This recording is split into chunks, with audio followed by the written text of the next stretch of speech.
Welcome, podcast listeners. It is episode number 63 of the Fret Talk podcast. You are here with your host, Mr. Budget Pedal Chap. Say hi, me. Hi.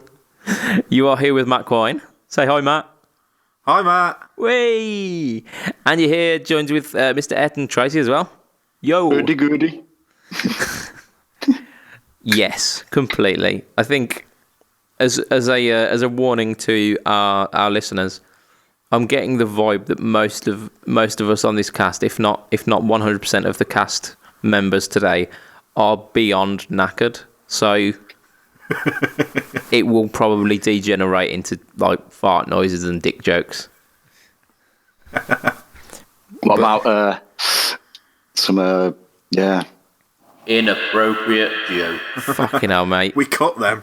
We cut them. We cut them like a son of a bitch, and I tell you what's going to happen. They're going to be cut again. Cut. I think we should do a compilation one week and just put that out as a podcast. Shit, man. Yeah, any credibility that this podcast has would just be gone out the window. Right, so let's like shoehorn it back on track, because we're not even like a minute in yet, and it's it's gone off the already rails. Degraded.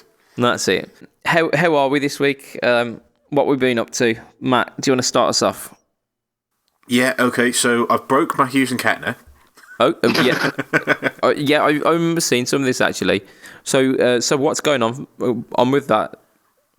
Well, you plug it in and it makes lots of like loud, hissy, cracking noises. And I, having never had any issues with a valve amp ever, was hoping it was going to be valves. And Andy Smith, who makes the Honey Boy amps, doesn't think it's valves. Gavin Downey doesn't think it's valves. So both of them said it sounds like there's a short in the amp, because if I rock it, it goes this crackly poppy stuff, and then if I punch it in the side really hard, it stops popping, and it goes back to being a normal amp. I mean, that's one solution. That is percussive maintenance at its finest. The problem is, if it goes in the middle of a song, I'd have to turn around and kick it, and obviously you can't do that live, so I need to get it looked at. Well, yeah, I mean, don't know any amp people over here. It's it would look rock and roll if you just halfway through a song turned around and booted your amp, but yeah.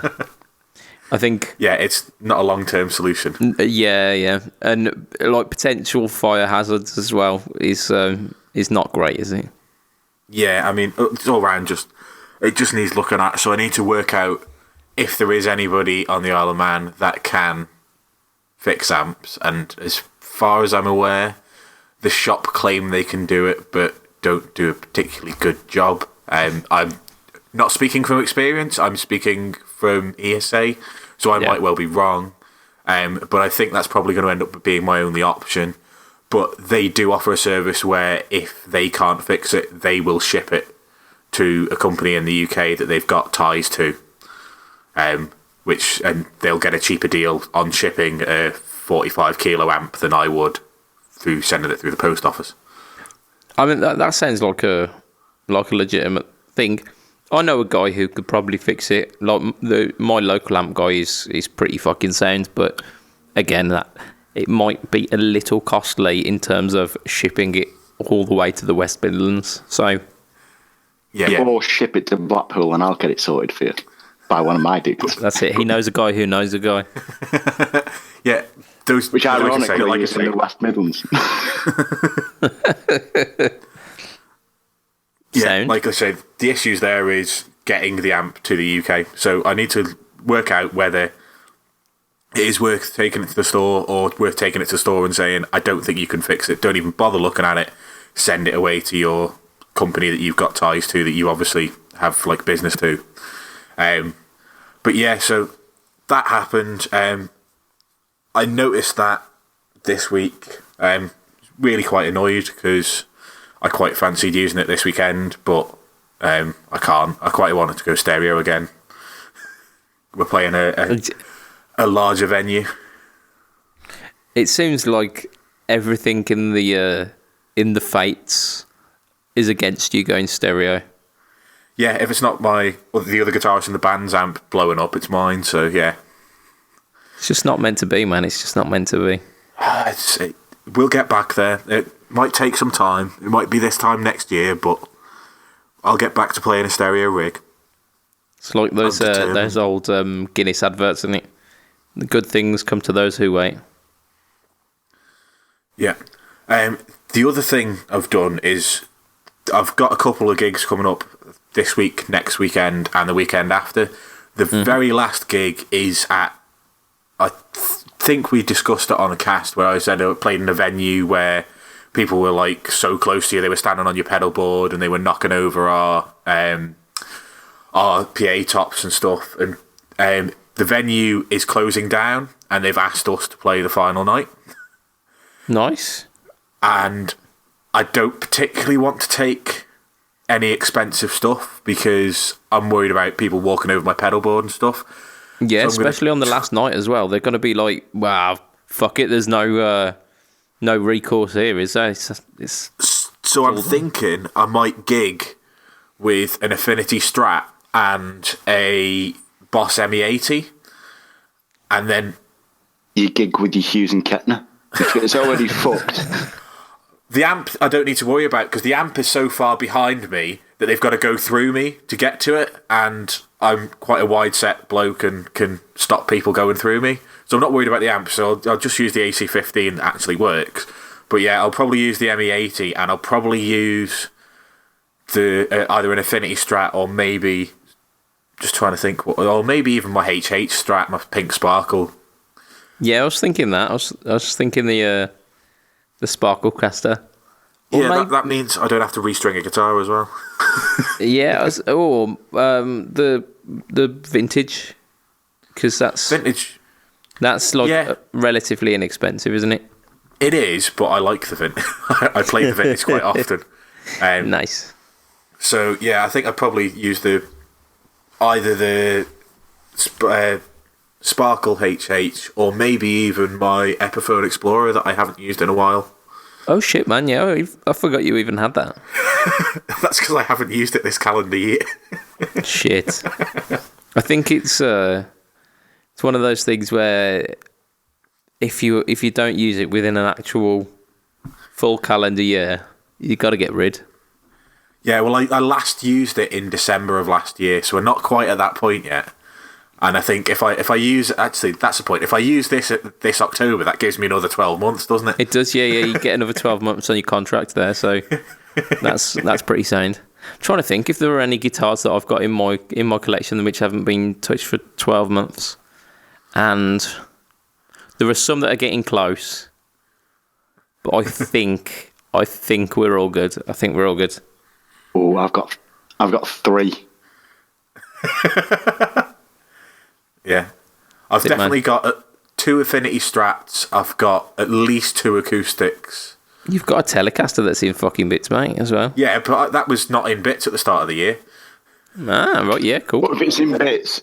It doesn't count because it's in bits. Yeah, it's like it's declaring it's a Sawn, isn't it? Yeah. Yeah. So you get another couple of years on that then. Yeah.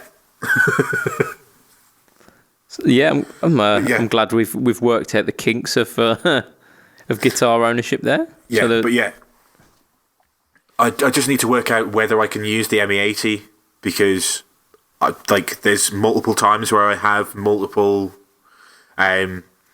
modulations on at the same time, and I don't know whether you can do that with the ME80. I haven't looked at it. I don't think you can. I think they're either in the delay or one of the maybe the EQ bit. I think there is chorus that you could just whack the time down on the delay or whatever it is. I think it is in the delay, and I think if I whack the time down on the delay so that it's just reverb and use the chorus delay, I could then use my phaser in the modulation setting, and I should be all right. But I need to work out the intricacies or get the band to change the set list. You just need to throw caution to the wind and assign the foot pedal to whammy mode. You see, you joke about that, but that's how I think I'm going to end every single song. There's Yeah, put it in there's a- whammy and there's- then do tapping as well, just rock my foot back and forth. Well, why don't you make presets of like certain parts of the song, so then you can just click from one to the other, Yeah, unless you need both. All at right, the Mr. same time. Fancy La-di-da. yeah, that's the thing I could do, but that would involve sitting down with it for an evening, and I just want something that I can just plug in and not have to worry about. I'm not saying I'm lazy, but I'm lazy. Is it the ME80 that's got the sweepable ring modulator as well?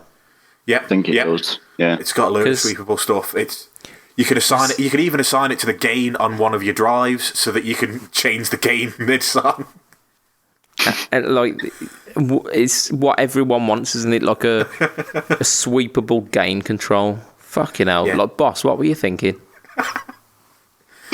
Yeah, it's just mental. I think you can also do it time on reverb or repeats on reverb. Sorry, time on delay or repeats on delay. Time on modulation, gain on drives. I think it does gain on the amp models as well. It's just, I think there's like 14 settings on that thing. Shit, man. yeah. It's the same with my GT100. I can do all that. It's just, yeah. I need to like just plug it in for an evening, or maybe I should take it to a band practice. That's probably like the thing I should do. Take it to a band practice. That is a guaranteed way of you getting fuck all done during a band practice. Going, oh, just wait there. I just got to assign Yeah, you another haven't- couple of parameters. Our drummer spends about the first 2.5 hours of our band practice tuning his drums, and then whinges when we keep starting songs whilst he's still tuning his drums. Fucking hell. The first 2.5 hours. Our band practices only last 2, so that'd We be. normally get That's how long goes that. 2.5 to 3 hours we usually get, and most of it our drummer is tuning his drums. Tell him to get a helix.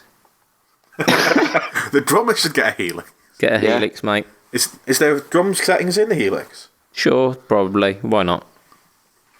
Yeah, let's be If honest. not, It we'll probably is. just get him an Boss 808 or whatever it is. There you go, mate. You've been replaced. Get him a drum machine. You've been replaced. Just get him a tambourine and a fucking bongo. It's close Right. enough, isn't it? I think I'm going to swing us back to some kind of some form of topic. What have you been up to this week, Mr. Ayrton?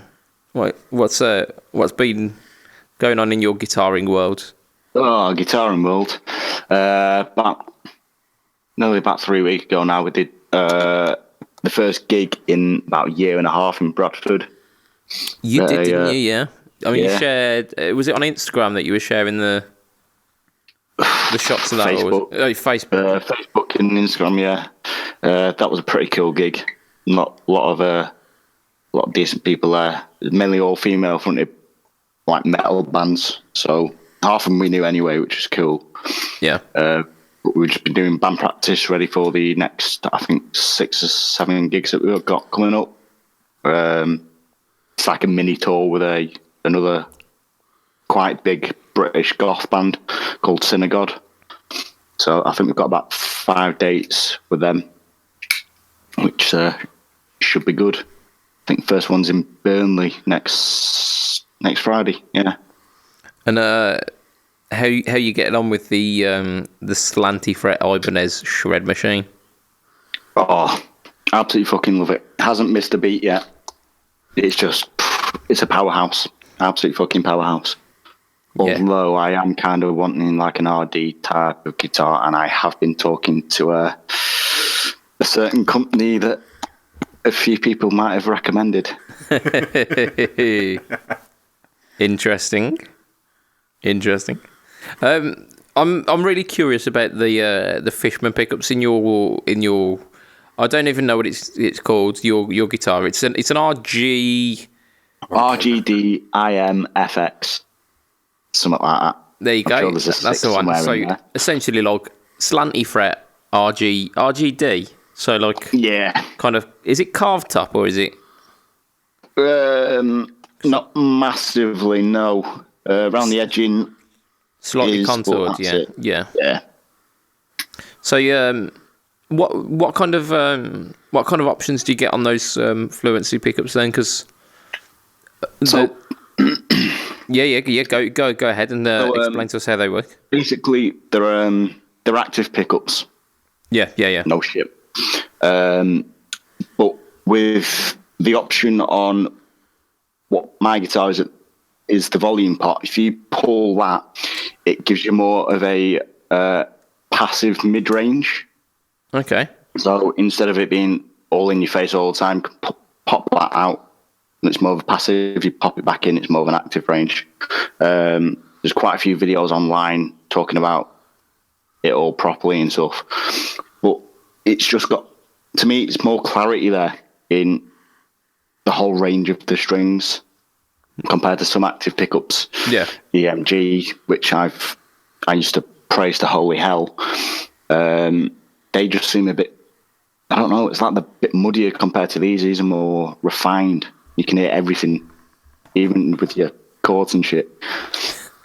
It's great. How'd you play chords on a wonky guitar? The same way, you just got that spackery. I love it how it's easy we're kind of easy. veering off the lane of political correctness here. Yeah. I don't know. It's, if you ever get the chance to pick up a guitar with fan frets, do it. I've played the Just for the guitar experience. with fan frets. It's the fluency pickups that I'm intrigued by, because I've heard quite a few people from different styles as well who have mentioned that the fluency pickups are ones to look out for. Yeah. Well, there's a load of big artists jumping on the bandwagon with him now. Toasting and Barcy of Animals as leaders. It's mainly like gent prog rock, but he's got like jazz backgrounds, classical backgrounds, all that type of stuff, and he brings that into his music. Yeah, he's not just straight like dirty gent, is he? He's very eclectic with his style. Yeah, there's Satchel. He uses them now. Every other artist has just left my head. I think Deftones are using them as well now. Well, fair play. There's quite a few big metalcore bands as well that are using them. Yeah, wicked. I'm definitely gonna have to try some out. When and where, I haven't got a fucking clue. But I'll have to try some. They are. The guitar company that I'm talking to, they have them and they put them in guitars. Oh, do they? Mm-hmm. That's quite a new venture for them, isn't it? The Fishmans. Oh yeah. Because I wasn't aware that was an option 6 months ago. Well, they've only just really come out, to be honest, to the general public. I heard a podcast about probably about 6 months ago mentioning them, but I've done about as much research as I do for this show, so. And that seems like a good place to move on to our news for this week, which is less like breaking news, more the stuff that we forgot in previous weeks.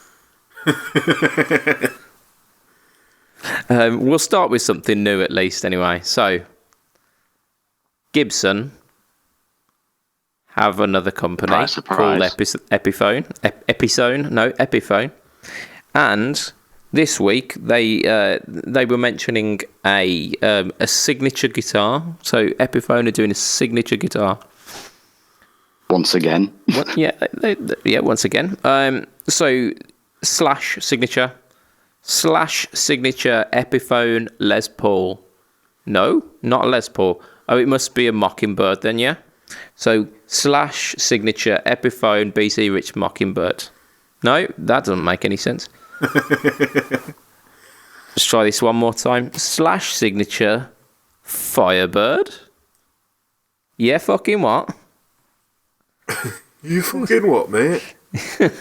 So, yeah, apparently, Slash, huge fan of the Firebird, from all of those times that he played them. All of them out twice. Apparently, Yeah, he so- uses them in the encores when they play some songs from Chinese Democracy So in their the current tour. so the bit So where everyone that kind of means never.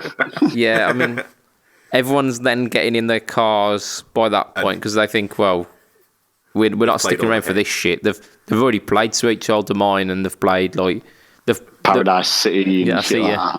that. They've played the big hits. Let's fuck off before the traffic gets bagged. So a guitar that only about like 30% of the audience will have seen. Slash signature Epiphone Firebird. About I think it was kind of the start of this year. They mentioned the essentially $8,000 version of this by the Gibson Custom Shop. But this is like an affordable take on it. So let's read the specs. Which is only £7,999. Yeah, I mean, if it was half that, if it was 3.5, it's a bargain, isn't it? So, so flame maple top. They say AAA maple. That doesn't mean fuck all. Trans black. So it's quite subtle. From the pictures, it looked like it was just a flat ebony finish. But then, like on closer inspection, you notice this kind of secret, like flame maple grain, which it's all good. If you stood 10 foot away on stage, you're not going to be able to see it. Yeah, so it's like your own little secret. So a Pow Faro board. So I mean that's pretty fucking standard these days, isn't it?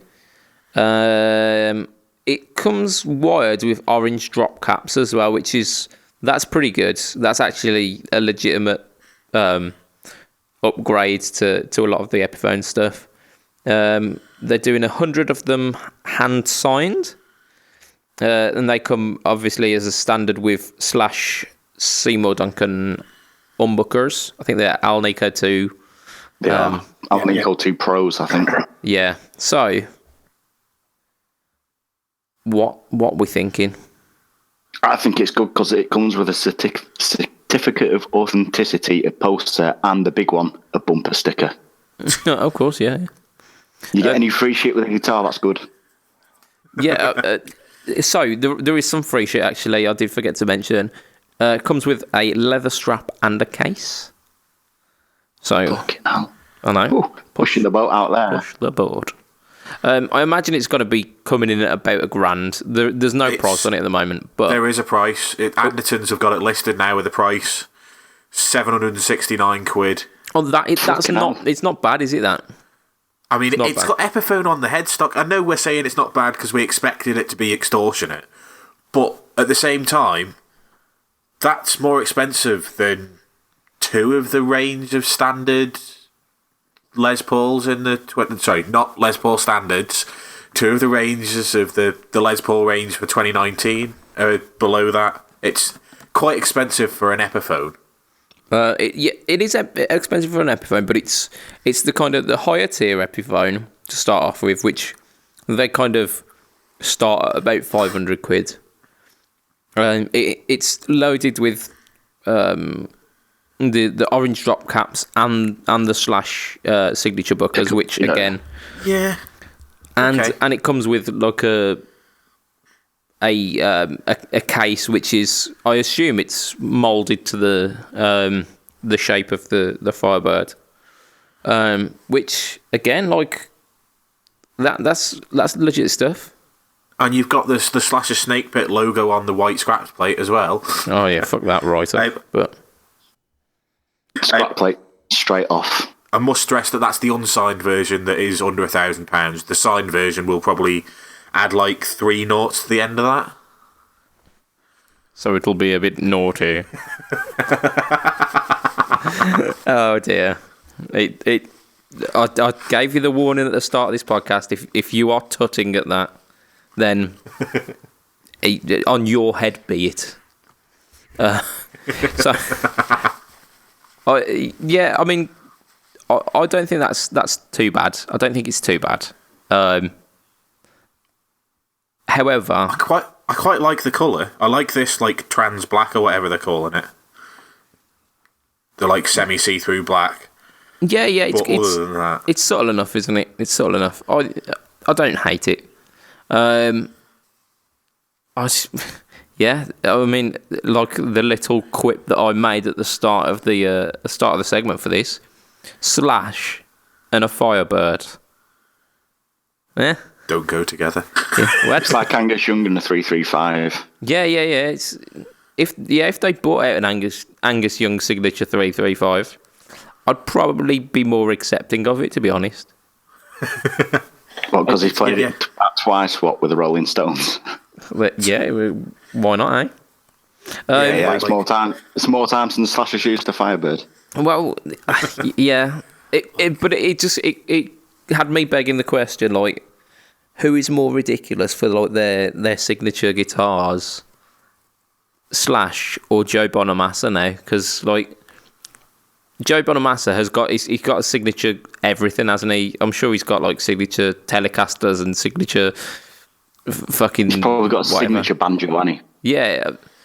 I know he's got his own signature beach towels and flip flops, but Hey, you're forgetting about the tie clip and the money clip. that's it. Yeah, like I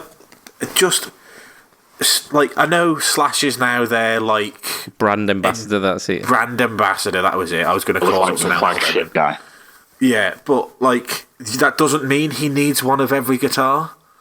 Just like what you need is a Les Paul, That's an it. AFD Les Paul. That's all you need. But I mean, they've been rinsing the Les Pauls as well recently, and they're like Anaconda Burst, and then there's the Yeah. Corso Rosa finish a couple of years ago, and then like the AFD AFD. stuff, and yeah, and then the Tobacco Sunbursts. And you just, I know the problem with the AFD was everybody's still waiting for their hat. What was it supposed to come with a hat? It was supposed to come with the top hat, and it never came with a top hat. And the people that bought those AFDs want their top hats. And that's why they'll never bring another one out. Because they've got a top hat backlog. I mean, I know one of my mates, he just bought a top hat off eBay. He went, yeah, it came with a guitar. And then everyone around where we live was like, you got a top hat with yours? Where's our top hat? just That's causing a genius. controversy. Yeah. But like, just thinking back to when those AFD SIGs came out, and now Gibson financial trouble. Is there correlation? Like, is that what happened? Is it all a backlash against the top hats? That's why they nearly went bankrupt, because of the hat. That's it. Yeah, it's a risky manoeuvre. So, kind of reading the room, I think. Just Largely, we don't give a fuck about this Slash signature, do we? No. not really. Then it's agreed. No fucks will be given. Slams down gavel. Next. So, Epiphone again. Hey! Epiphone absolutely killing it this week. So, from something that has absolutely no correlation to the artist, something that has like an amazing correlation to the artist, the Epiphone Peter Frampton Les Paul Custom Phoenix. So this is an accurate-ish representation of the triple humbucker Les Paul Custom that is seen on the front cover of Frampton Comes Alive, and was pretty much his go-to guitar like pre-1980s. So, standard stuff. We're talking. Let's have a read of the specs. We got 12-inch radius, 22 frets, which you would expect from a Les Paul. If it had anything different, you would be saying, "What the fuck?"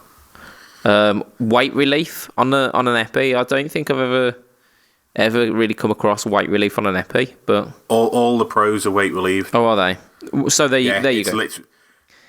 I can't remember where I read it, but it literally said Epiphone Les Paul Custom Pro weight relief was the way they described how the weight relief was done. Oh yeah, so potentially it's me just being kind of ignorant to the Epiphone processes these days. Maybe we do a spotlight on Epiphone one of these weeks. This week is not that week. Weight relief. It's got a ceramic ProBooker bridge and 2 ProBookers in the middle of the neck. These are Epiphone's arbitrary kind of not shitty pickups.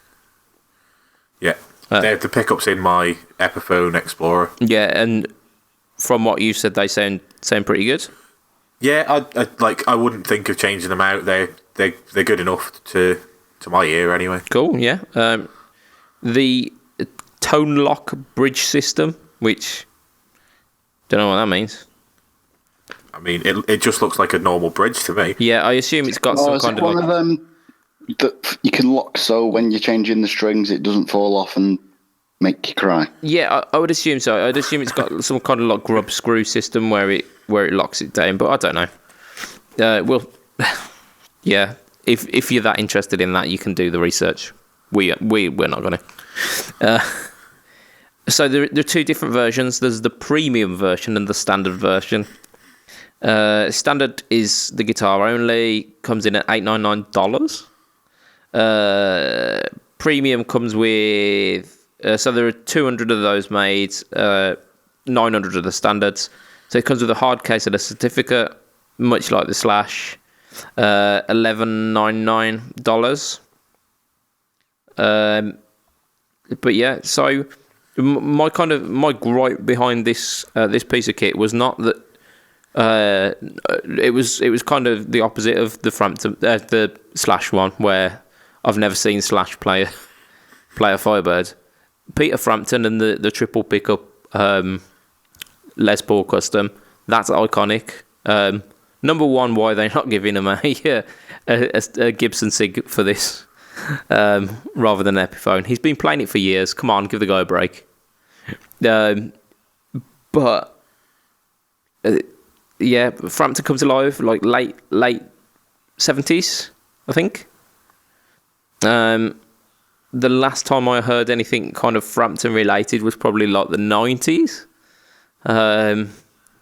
when that like bunch of white dudes did a reggae cover of "Baby I Love Your Way."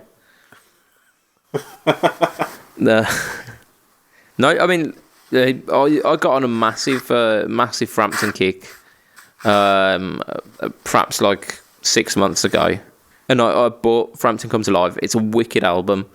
It's if you haven't already, listeners, go check it out, because there's some really, really tasty bits in there, and there's like I didn't realise how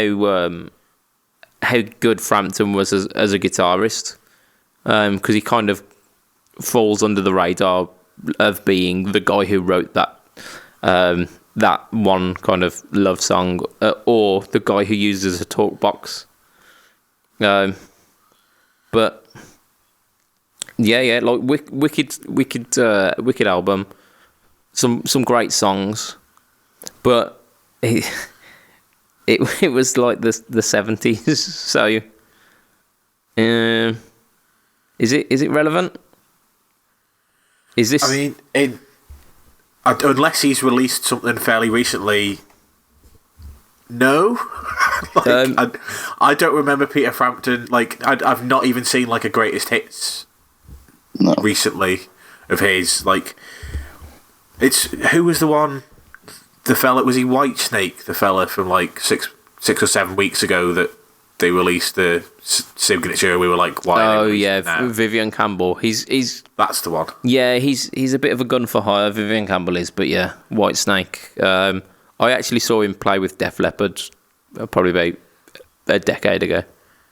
I mean, like, Peter Frampton is kind of, I'd say, slightly more well known than Vivian Campbell, but like not a current massive recording artist. Yeah, he appeared on season 2 or 3 of Family Guy. So He's a little bit bigger than Vivian Campbell. Yeah. However, not massive. You'll all have just noticed that a cat has come and sat directly on my lap. Because all the talk of Peter Frampton, I think the cat wants to get in on this. So I keep my mouth closed because there was a dirty joke in there, but yeah, of course there is. Yeah, there's plenty of dirty jokes. So for our listeners, say hi to Podcat. Hello, Podcat. Yeah, now you can bugger off. So yeah. Yeah, he appeared on an episode of Family Guy, so slightly more famous than Vivian Campbell, but yeah, relevance. Yeah, like I say, it's not really relevant, and if you're going to give Peter Frampton a signature, give him the Gibson. Like, yeah, guys deserve it. The people who can afford to buy and want to buy Peter Frampton signatures are going to be people who are of a certain age, where maybe they don't have the struggles that somebody looking at buying an Epiphone would have. Yeah. Maybe they've already paid off their mortgage. Yeah. Maybe they're looking into retirement homes. Maybe. Yeah. You're saying somehow have managed to bypass the system with something called work.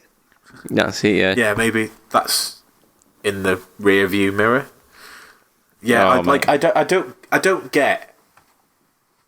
get why it's an Epiphone, and I don't get why now. Like, an Epiphone signature Peter Frampton, even in the 90s, I'd kind of have got it. Like, you know, you're maybe, like, if it's early 90s, you're probably 15 years away from that album. Maybe even release it for the 20th anniversary, something like that. Yeah, yeah.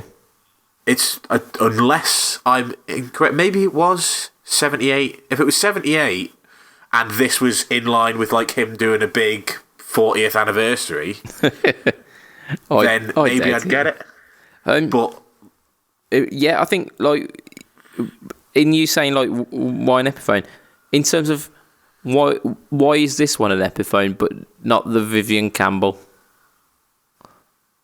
Like, it makes no sense. Like, either they should both be Gibsons, because they're both as relevant as each other. Yeah.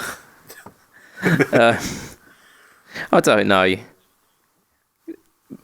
Gibson in general have got a plan, and what a wonderful way to segue onto our next bit of news, which is Gibson's kind of financial troubles that have been going on for the past at least year. They've given us a lot of topic for our podcast, so we've got to first of all give them thanks for that. So thank you, Gibson, for kind of rocking the boat a little bit and just giving us some conversation starters, because that's pretty cool. But I had a read on a article earlier on today saying that Gibson are due to leave Chapter 11 by October. So October is pretty soon. October is like next month. Yeah. So I suppose I'm taking the lead again on this one, as I have done with all of the previous Gibson are in a load of shit. Yeah. So segments. So imagine that you are explaining the Gibson scenario to that of a relatively well-versed 5-year-old. Right, okay, so in the past we've explained that this Chapter 11 thing that they were entered into is bankruptcy protection. It protects them and their assets whilst they decide what they're going to do going forward. It was only ever a short-term deal. They were never going to be protected from bankruptcy full-time. So that protection is coming to an end. I can't find a definitive date. I've had a Google.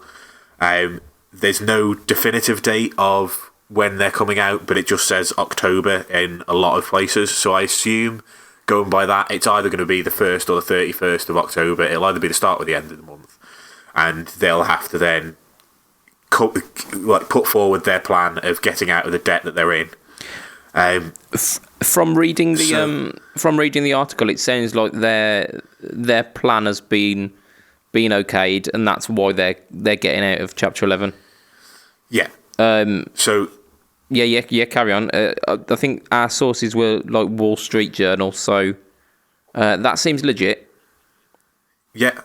As part of the bankruptcy protection, they had to sign an agreement to say that Harry Juskowitz, I'm going to say that's how you pronounce his surname. If that's not, I'm really sorry.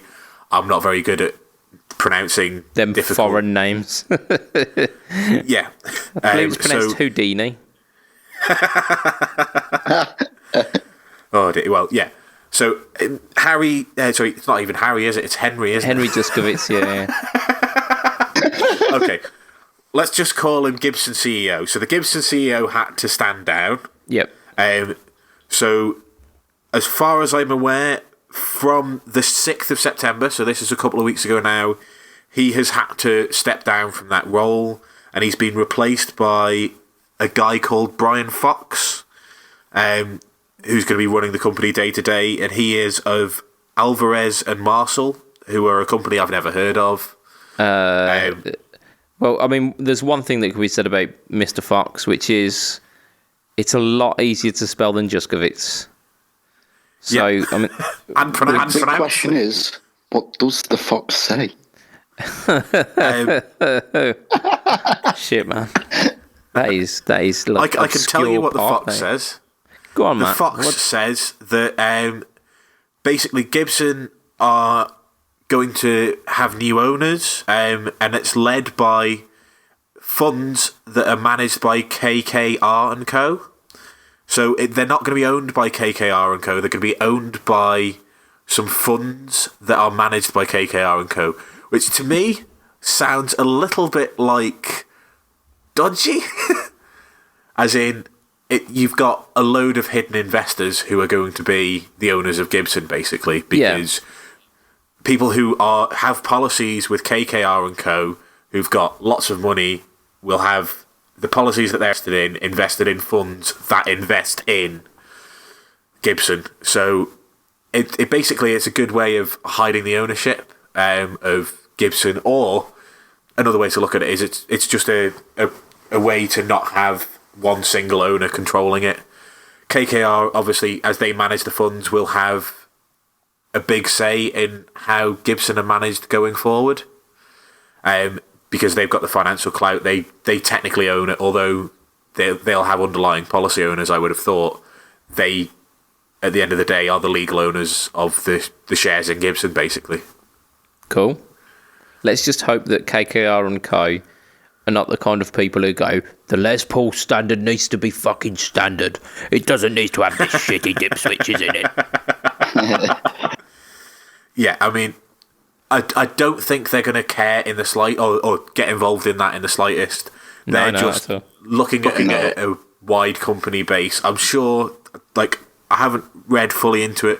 I would assume that going forward, the guitar division probably won't change at all, and Gibson will either be selling off or even just closing down some of the other divisions that they've got to try and streamline things back to probably more guitar focused, as that's where their profits lie. It makes sense, doesn't it? Yeah, I mean, they tried the pro audio stuff. It started off all right. It then tanked. Having like BB King's signature studio monitors or something, was it? Yeah, all sorts of stuff. Sorry, fucking hell.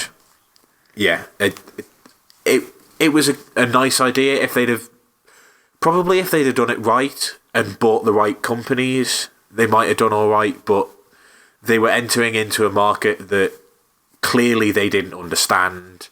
They just thought because they had musicians that they could say this is their signature or this is light endorsed by, that they'd get sales, and I don't think that's quite how the pro audio market works. It's a very, very competitive market. Yeah, it's the brand of Gibson doesn't quite have the same clout in that, does it? And a lot of the problem comes from the fact that I didn't know Gibson owned half of the companies that they owned. So it wasn't even that they marketed it yeah. as Gibson-owned stuff either. They were just, oh, this is endorsed by this bloke. And I really don't care who my studio monitors are endorsed by. I want to hear a good quality sound from them. Yeah, I don't think anyone's been looking for studio monitors and go, well, which artist is behind this lot? You look at the price, you look at the quality, you look at kind of what you need it to do, and you're like, yeah, I've got these choices. And that's it. You take cues from the reviews. You take cues from like people that who have got certain products, and you go, I'll make my choice based on that. You don't go, oh yeah, the Gary Moore signature studio wedge, I'll get that. Fucking hell. Yeah.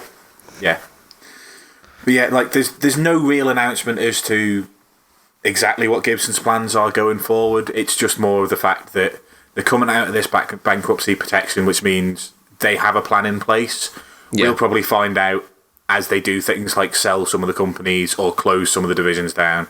Yeah. I don't think it's been made that public. If it has, it's not easy to Google in 5 minutes. Yeah. And that is that's a small insight into our research process there. Yeah. So essentially, to kind of to wrap up this segment, is what you're saying is I need to be sending a letter to KKR and Co. Just saying TV yellow and a talk guard junior. Sort it out. And they'll probably respond with, I don't understand what TV yellow taught guards are, and what the hell are you talking about a child for? Because they'll think that's what junior means.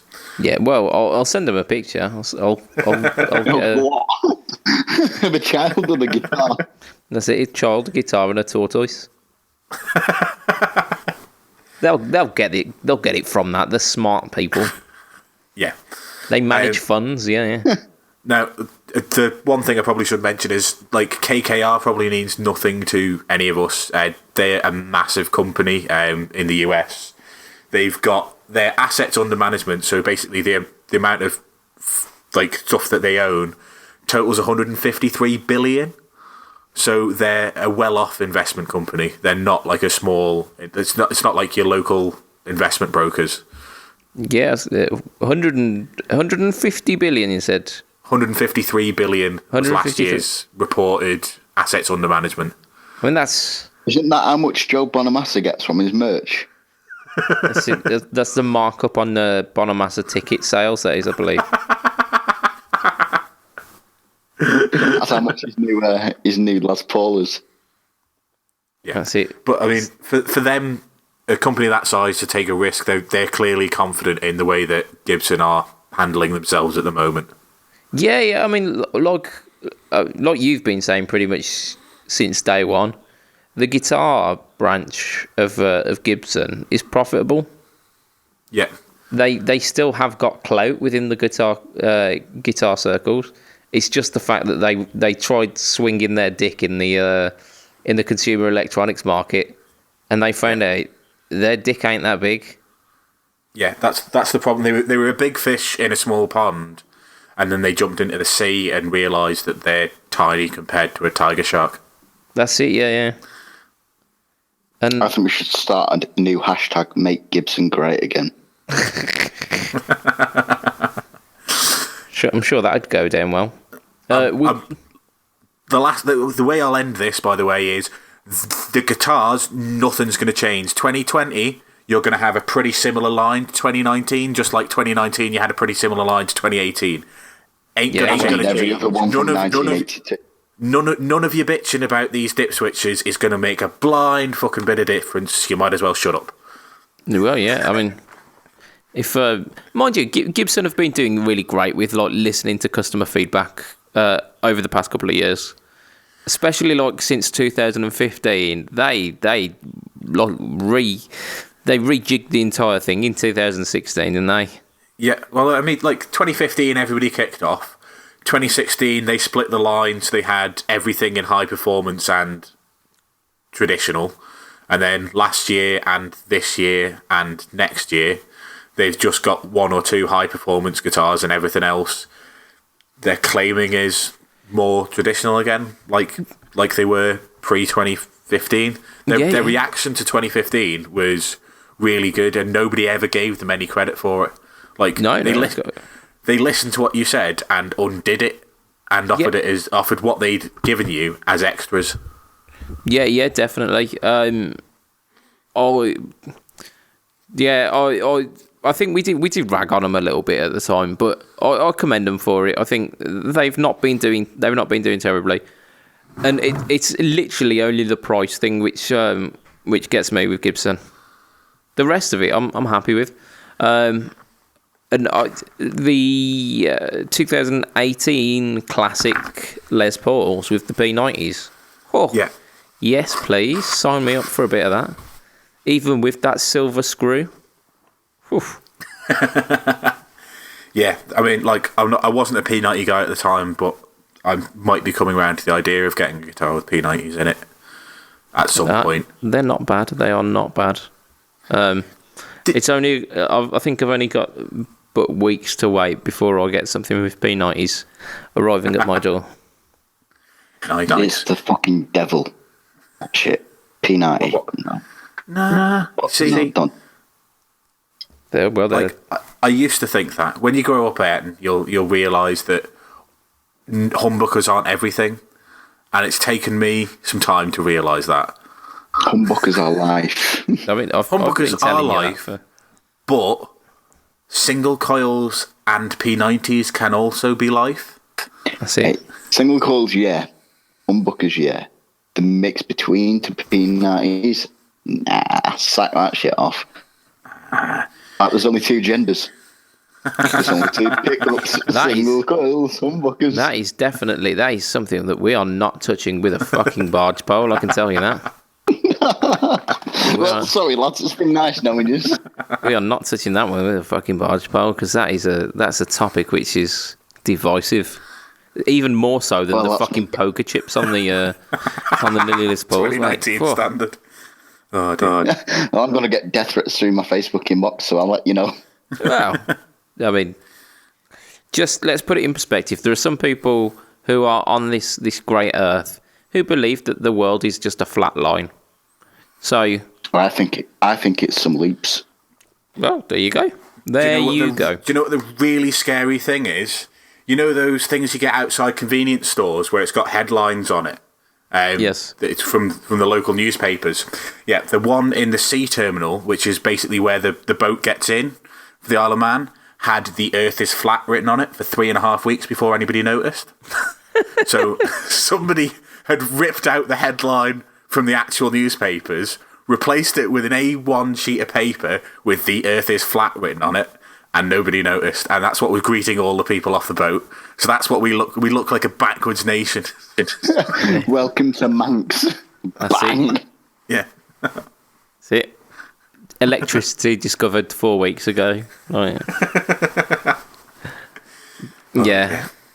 The thing that made me laugh about that whole flat Earth thing is that one of their societies, there's like with proud members all over the globe, and you're just like, all over the all over the what? All over the what? It's going to be all over the. Say that one again, but slowly. Yeah. Oh dear. So are we going to bring this back onto Gibson? No, I think we're done with Gibson. I reckon that's. Did we ever mention that even the high performance doesn't have robot tuners anymore? Really? Oh, it's because they owe Tronicle a serious amount of money, isn't it? Yeah, well, it's 15 million, wasn't it? That's a lot of cash. That's a lot of money. I mean, that's like a Premier League centre-back, like a mid-table Premier League centre-back. Isn't that how much Joe Bonamassa ties are as well? Yeah, I think on his tax return that was all the profits just from the ties last year. Yeah. 50 million. We've got one final little bit of news for this week, and it's a range of pedals from the well-known pedal company Fender. Fender. I don't think they're known for much else, but Fender? their pedals are sublime. I hear.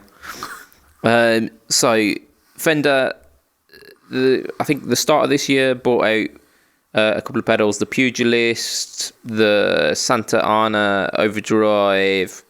There was another couple, the Marina or something like that. Delay, I don't know, fucking space robot reverb. Who fucking knows? They brought out some pedals. Yeah, they brought out some pedals. So the majority of those names were correct. So guess which one wasn't. That's it. So they've brought out another 3 pedals. I think it was shown at NAMM, but we did not report on them. There were just much more interesting things to talk about. So we've got the Engager Boost, we've got the Pelt Fuzz, and the Full Moon Distortion. So let's get into it. Engager Boost, 20 dBs of pure boostiness. 3-band EQ, so you can tailor your boostiness. It's got a FET buffer. It makes your tone really FET. I imagine that's what it means. Doesn't stand for field effect transistor, I think. No, it doesn't mean that. It's South African. So does DB stand for double penetration? DB. no. DB. DB? It stands for dick bounce, I believe. 20 dick bounce. 20 So if you turn that on, that's how many times a girl will bounce on you. 20 dick bounce. Or a gentleman, which whatever tickles your pickle. Gentleman. DG. Yeah, the gentleman. Yeah. Gent. Yeah, Mr. Tosin Abassi will start toasting you off. Hey, I would not mind that. Have you seen what he can do with his fingers? Well, he's a wizard, isn't he, that man? Yeah. Oh my God. I think we've degenerated a little bit here. I think his girlfriend might have a wizard sleeve as well.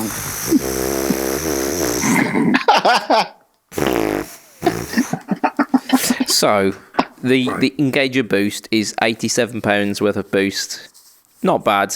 20 dBs. Not bad for a 3-band EQ as well. Yeah, it's essentially like an EQ pedal, like a basic EQ pedal with a boost and a buffer. Not bad. And they don't look too bad as well. Pelt Just get Fuzz. yourself some active pickups. No. Yeah. I like not using batteries. It's really, really difficult to play indie songs with active pickups. Yeah, pickups that go la la la la la. Yeah, you're trying to do some jangly shit in the background, but your pickups are overpowering everything. Your pickups have other ideas. See? Gain. Around sesh. Get little gain. Nope. Full on distortion. See, it was just a crunch channel. So Pelt Fuzz. I had to listen to the product video that they got for this, and it sounded shit. It sounded really bad. Until kind of probably about 2.5 minutes in. The reason why it sounded shit to start off with, I mean, they were running it through a Jazz Master, which, as like for guitars that are like fuzz machines that will handle fuzz, I would have thought the kind of the really present and jangliness of a Jazz Master probably not your best choice. I think just think about that. If these are Fender don't really do non-present sounding guitars as standard. But I mean, the Stratocaster through a fuzz pedal is like it's a known tone. They do blacktop tellies and blacktop Strats which have got the Bookers which could potentially work. I hate to break it to you, but the blacktops were discontinued last year. The motherfuckers. Those motherfuckers. I'm pretty sure they've been replaced with like HH models, but there's no such thing as a blacktop anymore. Well, just whatever they're calling it these days, a rose by any other name still has got 2 fucking humbuckers. I must have missed that saying. It was Shakespeare, I believe, that one. So it's right next to the quote that Abraham Lincoln says that can't trust everything you read on the internet. Love that quote. So pelt, it's got level, fuzz, bloom, and tone. Bloom is apparently like the colour of the fuzz, like the kind of contour to it. So you can go from like spluttery, velcro-y-ness to like more of a smooth sound. It's a silicon fuzz, so yes, silicon fuzzes, not germanium, because they're a pain in the ass to work with. But there are quite a lot of fuzz pedals which are silicon based, so I assume that's why it's quite a versatile fuzz. There's a mid kind of shape toggle, so you can cut the mids or you can boost the mids, depending on whether you want it to sound like shit distortion or like actually nice. But yeah, so the product video was running at kind of half gain for the first part of the video, and it sounded terrible. The moment they whacked the gain up to full, it made sense. I'm just thinking, why on earth would you not run a fuzz pedal up to full? It's fuzz. It's not supposed to be subtle. And this is where my thing came in from before we started the podcast, saying why even have a gain knob on a fuzz pedal? I'm down with you on that one. Just go straight through. That's it. Fuzz is there to hit you in the face. You don't want. There's no such thing as subtle fuzz, is there? Subtle fuzz is shit fuzz. Yeah, essentially, it's just true. Like a grainy sounding overdrive. This is a £96 pedal. The one redeeming thing that I have to say about it's purple. So yeah, is it something that you'd consider if you were looking for fuzziness? No, because for that price you can buy a Ruffian Big Muff or a Up Amp Big Muff. Yeah, I think that's a pretty sound argument. I mean, what are you going to pick?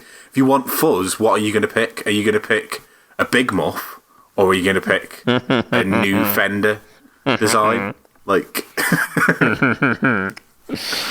yeah, I mean, we got pretty far without making vagina jokes. I'm proud of us. We're really growing as people. I made a joke about the wizard's sleeve, so yeah, that you did. You did. So onto our final one, the Full Moon Distortion. It's a 2-foot switch pedal. This one, it's got a boost and a drive, 3-band EQ. It has more gain than the Pugilist, which is a yardstick that only makes sense if you know what the Pugilist is. I don't. I think I don't, because I'm all about that metal zone. Yeah, in a world where the metal zone exists, why is there need for another distortion pedal? Exactly. I mean, we do as a kind of guitar collective, we rag on the metal zone, something rotten, but it's one of Boss's biggest sellers. Because everyone rags on about it, that's why. I was going to say, because even if you aren't part of the guitar community, you know what a metal zone is, because that one guy that you know that plays the guitar keeps sharing memes about metal zones. It's true. It's fucking true, and I'm usually that guy sharing them. I'm with you. I mean, yes, it is the butt of quite a few jokes, but the fact that people are buying it, and even if they're buying it ironically, they're still buying the fucker. Yeah. I think, going back to this Full Moon, the Pugilist is like halfway to being a metal zone. It was their higher gain distortion pedal from the start of the year. Is that the one? It's got 2 sides on it, hasn't it? And you can... Yeah. But you can't stack the 2 sides. No, they're like if you click the left one, the right one goes off, and if you click the right one, the left one goes off. Yeah, yeah. And also known as pointless. It's in like a yellowy enclosure, isn't it? It's yellow brushed steel. Now you're asking. I can't. I just remembered it was their gainy, because didn't they have 2 drives at the start of the year? Yeah, the Santa Ana was the more subtle of them. I wonder who that was modelled to try and make the sound of. Apparently it weren't. Apparently it's a place. Bullshit. But yeah, I'm going to call them out now. Works very well. I've seen the demo for that one. I've seen the demo for that one where he puts it on the neck pickup, rolls all the tone off, and then plays a little bit of freaking. That's it. Harmonic minor licks. Yeah.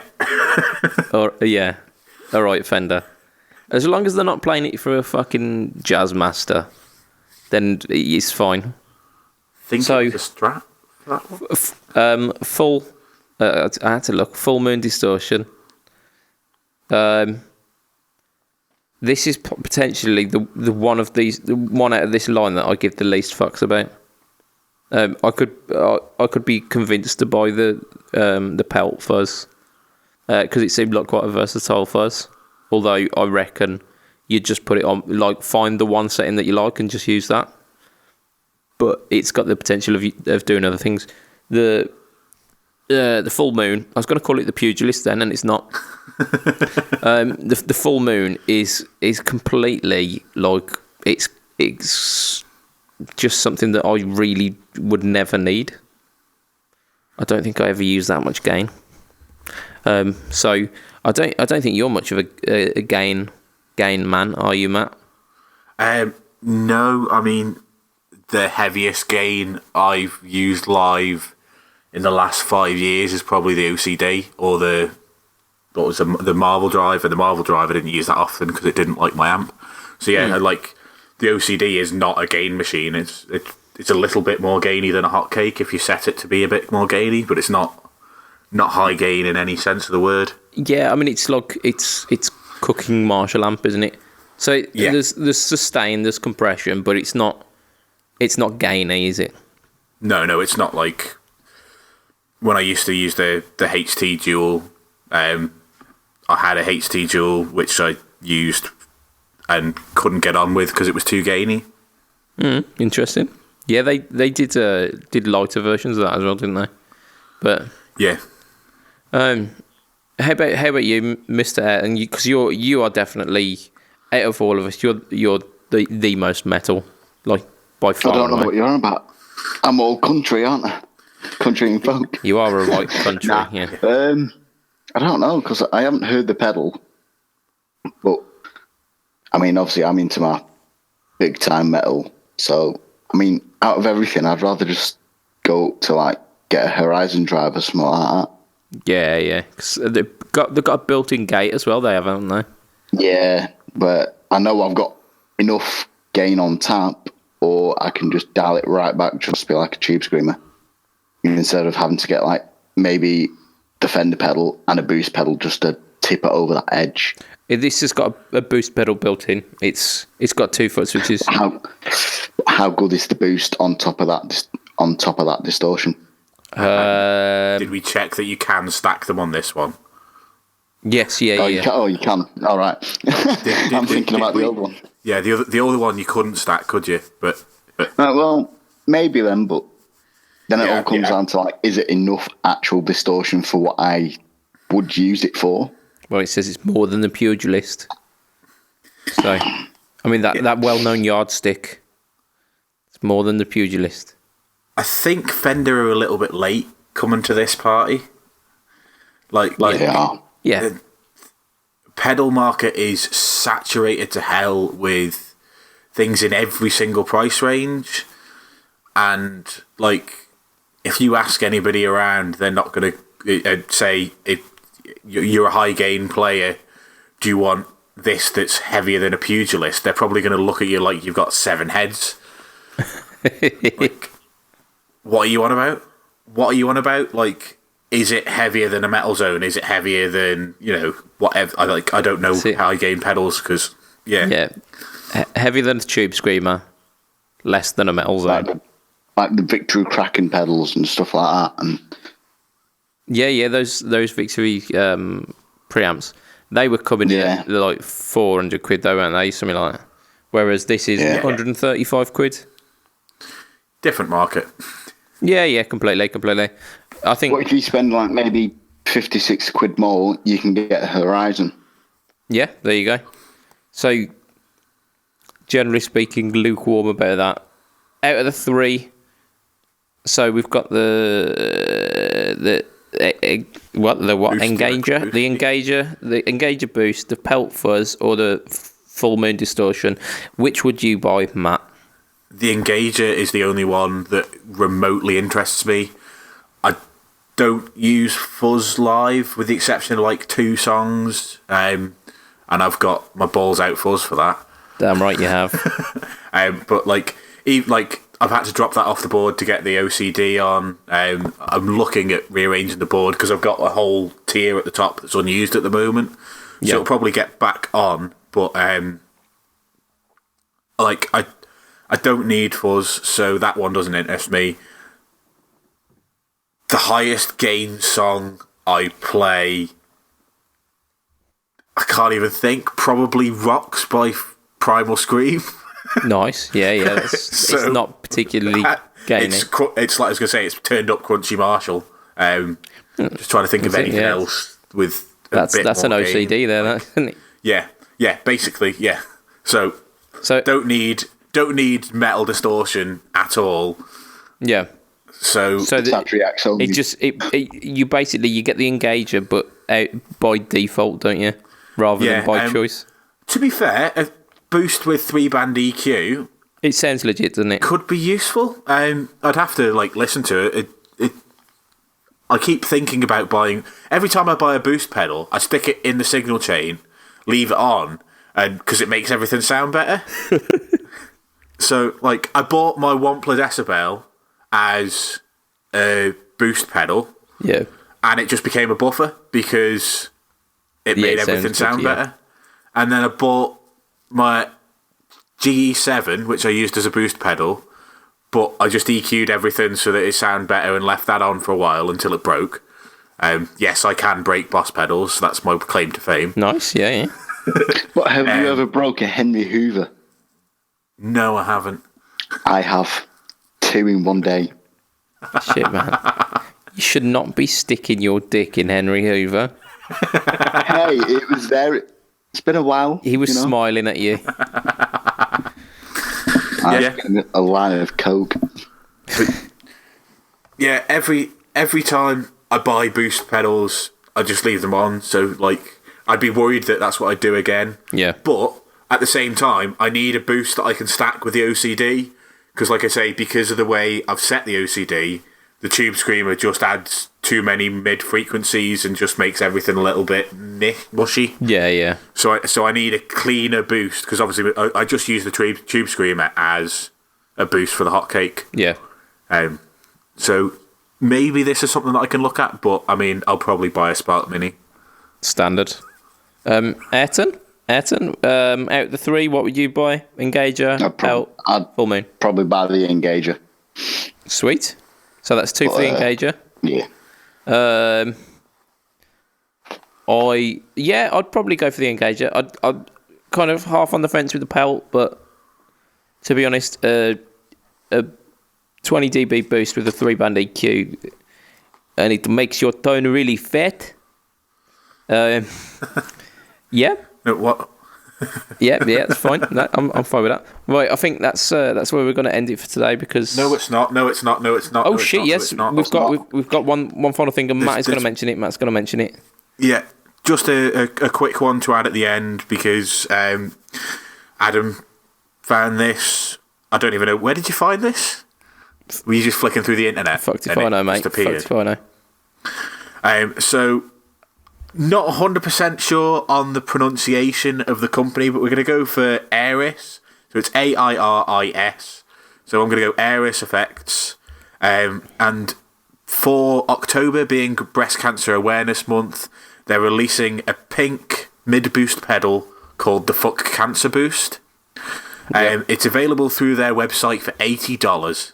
And it's just awesome. It's a mini pedal. It's pink sparkle. Yeah, sparkly pink. It's for breast cancer awareness, and a proportion of the proceeds from every pedal is going to the Canadian Breast Cancer Foundation. So yeah, I think it just definitely deserves a mention on the cast. Yeah. I mean, Well, someone send me the link because I need that. So we make very crude jokes a lot of the time. We are immature. We are, we're a lot of things. But like getting behind a cause like this, because I know that you've mentioned that you do quite a lot of charity work yourself, Matt. When you did the head shave, you donated the hair to the Little Princesses Trust, or one of those. Yeah, it was Little Princess Trust, and the proceeds of the fundraise went to hospice care. I also did the Relay for Life last month, which was for Cancer Research UK.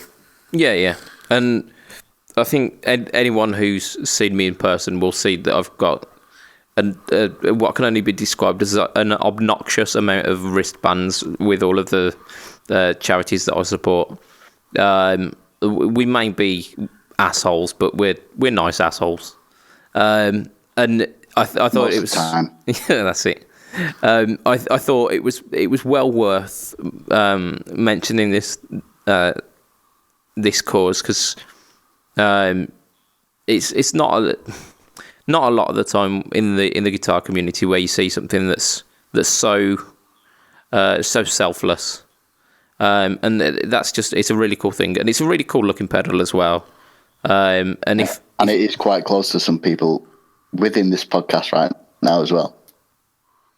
Yeah, absolutely, bang on. I think they say something like one in 3 people are affected by cancer. It's the statistics down to 1 in 2 now. 1 in 2 people will be directly or indirectly within close family affected by cancer. So it's just ridiculous. There you go. This is like a small token of what can be done for it, but it's all those small things that end up making a big difference. So yeah, completely get behind these kind of things. And yeah, just do what you can. Do what you can to support.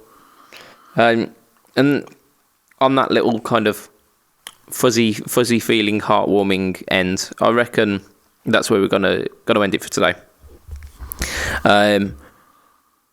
I am gonna, just before we get into the little plugs, I'm gonna say thank you guys for listening, and thank you for really taking the time to join with us today. If you want to find us online to join in with this conversation, you go to Fret Talk Podcast in Facebook groups. You will find us all there. You can add your conversation to the podcast. You can get involved and chat with us as well. If you want to get me personally, Mr. Budget Pedal Chap, you go Facebook or Instagram.com/Budget Pedal Chap, or YouTube. Type in Budget Pedal Chap, you'll find me. As I've mentioned for the past maybe like 2 months now, there's not a great deal going on the YouTube at the moment. It's in the pipeline. I'm a busy little bunny at the moment, but we'll get back on it. And there's definitely going to be some exciting stuff coming. If you want to find Matt, he happens to be a co-host on another fantastic podcast. It is the Bad Bookers podcast, and it's all about the Wrestlings. It is. And that is, you can find that on iTunes, Acast, Zcast, all of them. Stitcher, yeah. SoundCloud as well. Shit, man.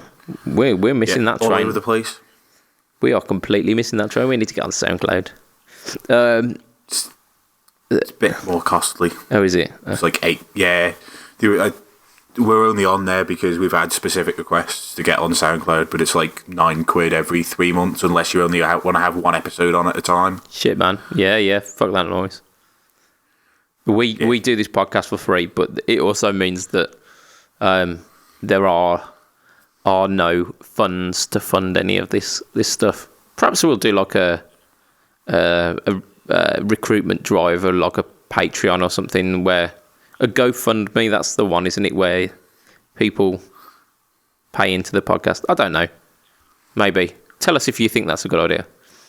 But yeah, Matt, you were also on Twitter as heel_MattQ. Correct. You catch Ayrton with Sin Circus, and you find them on Facebook. What's the URL? /Sin Circus? No fucking idea. Just type in Sin Circus. We're not the American band. We're the British one. There you go. Keep posted because we've got an album coming out next year, hopefully. Absolutely. Fucking rock and roll. Peace. So, from myself, Mr. Budget Pedal Chop, from Mr. Co-host Ayrton Tracy, from Mr. Another co-host, what is Matt Quine, aka the man from Man, it will be a goodbye and good night from this week. Goodbye and good night. Bye. Tatty bye. Yeah. Konnichiwa. See you later. Konnichiwa. It's not. Konnichiwa's hello, innit?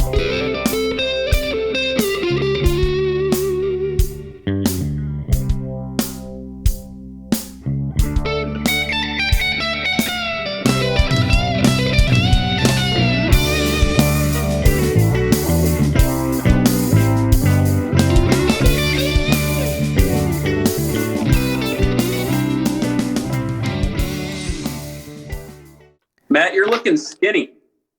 I'm losing a bit of weight. I'm down to 18.5 stone from just over 20. What the fuck is 18.5 stone? It is roughly 122 kilos, which will be what, 250 pounds ish. So you look a lot thinner, and the hair gone is now I'm used to it. Before that was the shock, but you're looking good, man. Seriously. Ah, cheers, thank you very much. Yeah. I notice how Still on I'm the getting way. no fucking compliments here. You look the same as always. See, you look like a bag of shit.